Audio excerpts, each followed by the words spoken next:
gusto ko pong palakpakan yung 15 senador na nagkaisa para kondenahin itong mga pinagsasasabi ng Chinese Embassy laban sa ating mga opisyal.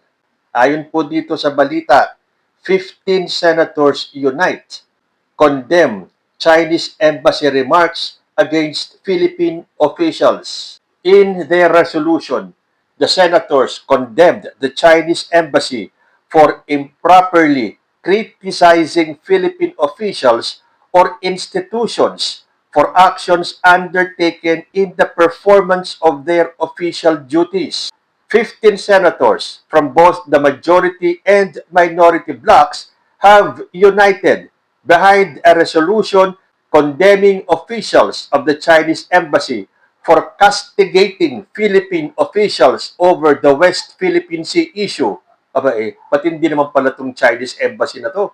Kinakastigo nila ang mga opisyal ng Pilipinas dahil sa WPS. Akala ba ng tauhan ng embassy na to na nasa China siya? Hoy, nasa Pilipinas ka. At wala kang karapatan manghimasok kung anuman ang gawin o sabihin ng mga Philippine officials. Tuloy ko. Senate Resolution number 256 was filed by Senator Francis Pangilinan, Senate President Vicente Sotto III, Senate President Pro Tempore Panfilo Lacson, Majority Leader Juan Miguel Zubiri, Senators Erwin Tulfo, Risa Hontiveros, Rafi Tulfo, Sherwin Gatchalian, Loren Legarda, J.V. Ejercito, Bam Aquino, Camille Villar, Mark Villar, Lito Lapid, and Jinggoy Estrada. Aba, medyo kakabilib naman to. Lalo na yung mga Duterte senators. Sino ba ang mga Duterte senators dito? Hindi ba si Juan Miguel Zubiri? Correct me if I'm wrong, kung tama po yung sinasabi kung sila ay mga Duterte senators. Si Zubiri, si Camille Villar, si Mark Villar, at si Jinggoy Estrada. Pero sa pagkakataong ito, nakiisa sila doon sa mga majority bloc dito sa Senado. Hindi sila natakot sa galit ni Sara Duterte. At alam na alam po natin, kahit na itanggi man ni Sara Duterte na siya po ay pro-China through and through. No questions asked. Hindi na kailangan magpaliwanag pa ni Sara Duterte. Siya po ay purong pro-China. At itong mga Duterte senators, hindi ba dapat kung ano ang gusto ng kanilang poon na si Sara Duterte, dapat sundin nila, kung hindi, pagagalitan sila ni Sara. And yet, may mga miyembro ng minority rito na nakiisa to condemn itong Chinese Embassy. Sabi pa rito, in their resolution, the senators condemned the Chinese Embassy for improperly criticizing Philippine officials or institutions for actions undertaken in the performance of their official duties, as these are contrary to accepted standards of diplomatic conduct and mutual respect between states.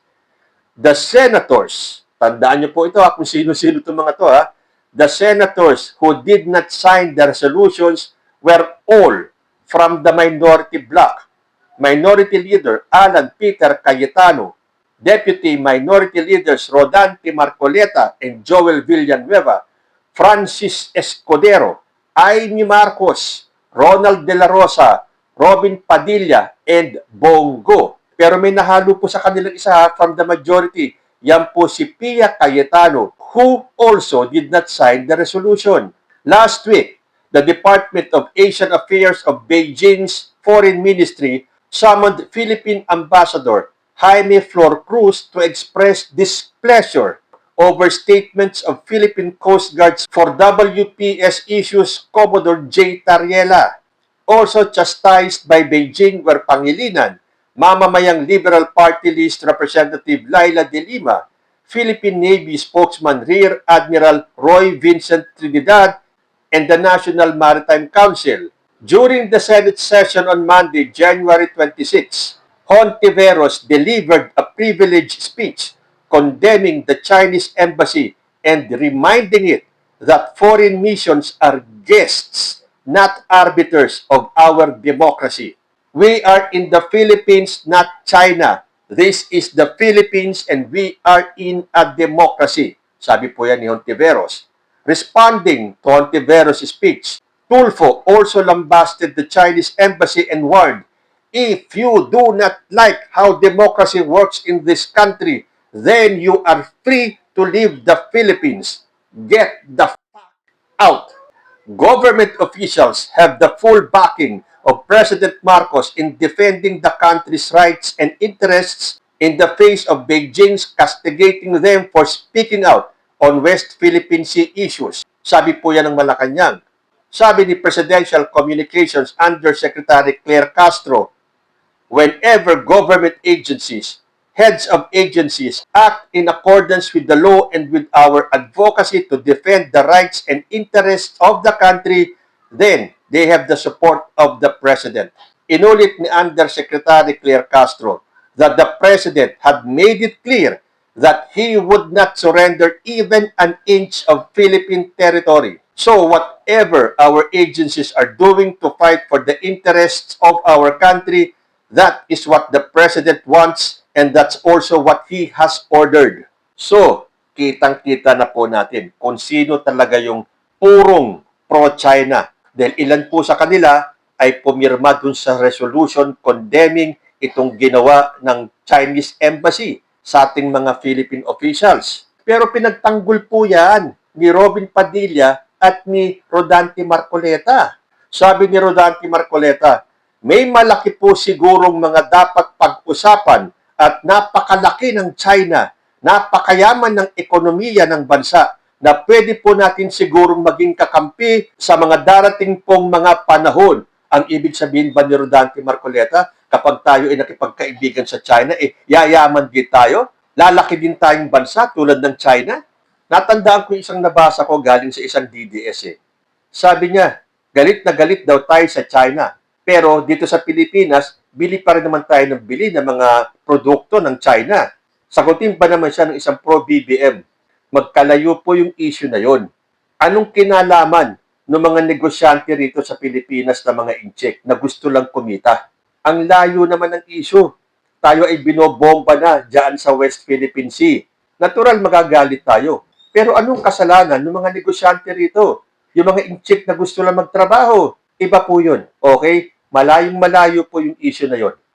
Noong isang araw, may nakita kong post na itong si Rodante Marcoleta ay merong nakausap na isang opisyal ng China. At ang sabi niya, ang China daw ay hindi nasisiyahan sa pagiging kontrabida sa West Philippine Sea. Hindi ko na lang babasahin yung buong article. Pero ang tanong ko na lang kay Rodante Marcoleta, kung ang sinasabi ni Rodante Marcoleta ay nalulungkot, unhappy ang China dahil pinalalabas silang kontrabida, sino ang gusto mong maging kontrabida, Marcoleta? Pilipinas? Yung ba ang tinutumbok mo? Nalulungkot ang China at nalulungkot din kayo. Didamayan nyo.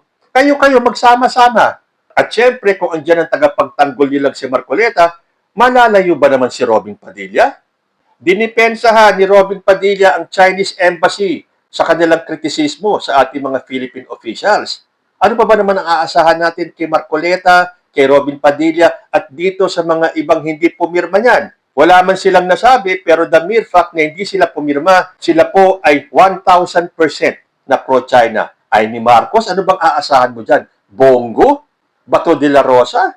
Alan Peter Cayetano? Chis Escudero? Joel Villanueva? Pero natandaan nyo nung isang event, itong si Bongo, si De La Rosa, si Joel Villanueva, mga nakasuot pa ng t-shirt na West Philippine Sea, atin ito. Pero hindi sila makapirma dyan sa resolution na yan o dyan sa pagkondena sa Chinese Embassy. Bakit kaya? Dahil umiiwas sila, magalit ang China sa kanila at hindi na sila popondahan.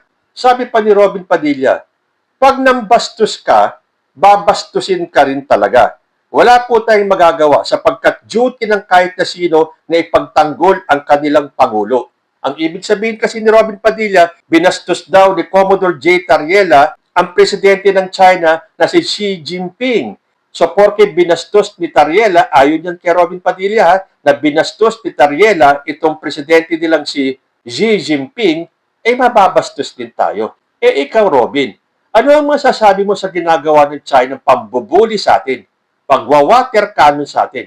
Hindi ba pambabastos yun? Tayo ay nasa sarili nating lugar, pero binubuli tayo. Yun, hindi ba pambabastos? Pero itong may nagawa si Tariela against the President of China, umaalma ka. Eh yung ginagawa nila sa Pilipinas, hindi ba pambabastos din yun sa presidente natin? Dahil ang pambabastos ng China sa ating mga tauhan dyan ay pambabastos na rin sa presidente natin. So sino ang magtatanggol sa kaninong presidente? Dahil sabi mo, wala tayong magagawa sapagkat duty ng kahit na sino na ipagtanggol ang kanilang Pangulo. So sino ba ang pinagtatanggol mo? Ang Pangulo ng China? At alam niyo ba, dahil sa pumirma yung 15 senador para ikondena ang ginawa ng China, para nagbanta pa itong China dito sa 15 senador na pumirma. So ang gustong gawin ni na Senate President Tito Soto, ipa-persona non grata itong si Deputy Spokes Guo Wei. Ito ay matapos mag-post umano sa social media si Deputy Spokes Guo Wei ng pahayag na itinuring ng ilang mambabatas na pagbabanta laban sa 15 senador na pumirma sa isang resolusyong kumukondena sa umano'y pakikialam ng Chinese Embassy sa mga usaping panloob ng bansa. Hindi ba nakikita ni Rodante Marcoleta, ni Robin Padilla at itong mga hindi pumirma doon sa resolution para ikondena ang Chinese Embassy? O sa bagay ngayon, ligtas sila. Dahil yung 15 senador lang na pinagbabantaan nitong si Guo Wei ang dapat manginig sa takot dahil lang sa kanilang paninindigan na huwag makialam ang China sa internal affairs ng Pilipinas. So kaya tayo binubuli ng China dahil sa mga hudas na nasa Senado. Sorry to say, pero totoo naman yun eh. Ito yung mga hudas, yung mga makapili sa Senado na ayaw nilang magalit ang China sa kanila. China nga ba ang ayaw nilang magalit sa kanila o si Sara Duterte? So tandaan po natin itong mga mukhang to. Si Alan Peter Cayetano, si Pia Cayetano, si Bato de la Rosa, Chis Escudero, Bongo, Rodante Marcoleta, Robin Padilla, Joel Villanueva, at Amy Marcos. Naalala ko tuloy yung statement ni Bato de la Rosa nung kanyang kaarawan. Nabasa niyo po ba yun? Nung sinabi niya na masasayang daw yung pinaglaban ng ating mga ninuno para sa kasarinlan. So hindi daw niya sasayangin ang dugo at pawis ng mga nakipaglaban para itayo ang ating kasarinlan. Eh anong ginagawa mo dyan? Anong ginagawa niyong 9 na senador na mas piniling manahimik sa agresyon na ginagawa ng China sa atin? So tandaan niyo po ang pagmumuka ng 9 na senador na to. At kahit paano nagpapasalamat ako dun sa ibang taga-minority bloc na nakiisa sa mga senador para kondenahin ang ginagawang pambubuli sa atin ng China dito pa sa sarili nating bansa. At sa 9 na makapiling ito, kayo ang mga kahihiyan ng bansang ito. Kayo po, ano ang masasabi ninyo? Comment lang po down below and I will see you in my next video. Diyos ti Agmina.